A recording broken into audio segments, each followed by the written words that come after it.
Krasnoyarsk shahridan assalomu alaykum. Bugun yana bitta buketimiz sizlarga yasab ko'rsatib beraman. Bu buketim zakazga tushmagan, shunchaki fantaziyam kelib qolib yasashga qaror qildim. Wildberries'dan shunaqa korobkalar zakaz qilganman, har xil svetidan va bunga babuchka tanlab oldim, ya'ni kapalaklarni tanlab oldim. Qaysi rang bir-biriga tushgan bo'lsa, o'sha korobkani yasab oldim.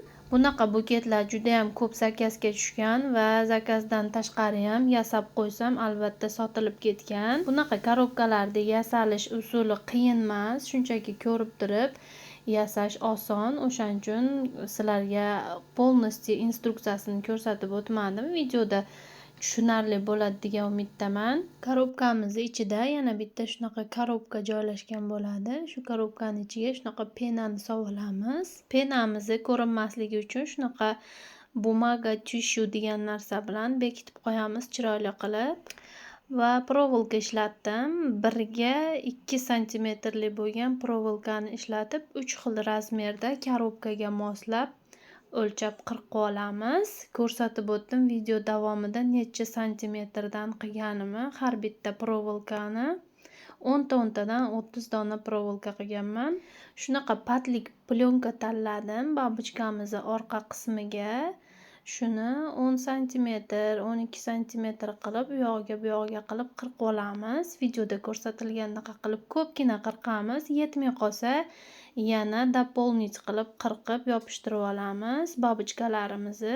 Agar siz ham Rossiyada uyda o'tirib pul topmoqchi bo'lsangiz, bunaqa ishga boshida 5000, 10000 rubl bilan ish boshlashingiz mumkin. Eng boshida 5000 rubl bilan ish boshlaganman. Hozirda Rossiyada bo'layotgan vaziyatlar tufayli ozgina sotuvlar kamaygan, lekin reklamani ko'paytirsak, albatta hamma joyda sotilib ketadi. Shuncha buket yasagan bo'lsam, hech qachon sotilmay qolmagan, hammasi sotilib ketgan.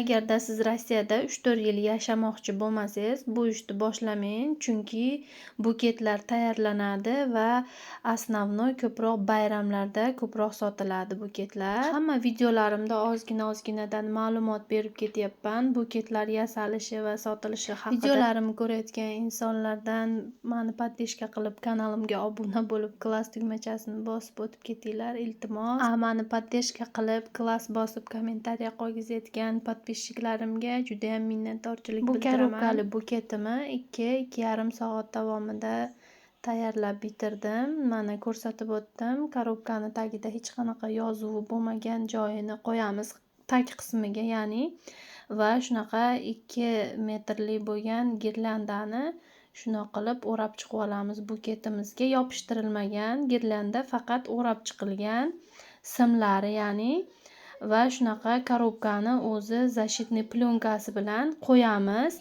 va shunaqa joyini yopishtirib qo'ydim. Videoga olganim uchun защитный plyonkasini olib tashladim, sizlarga to'g'ri yarki ko'rinsin deb. Atak bu plyonkani olmayman, chunki qo'l izlarimiz chiqib qoladi.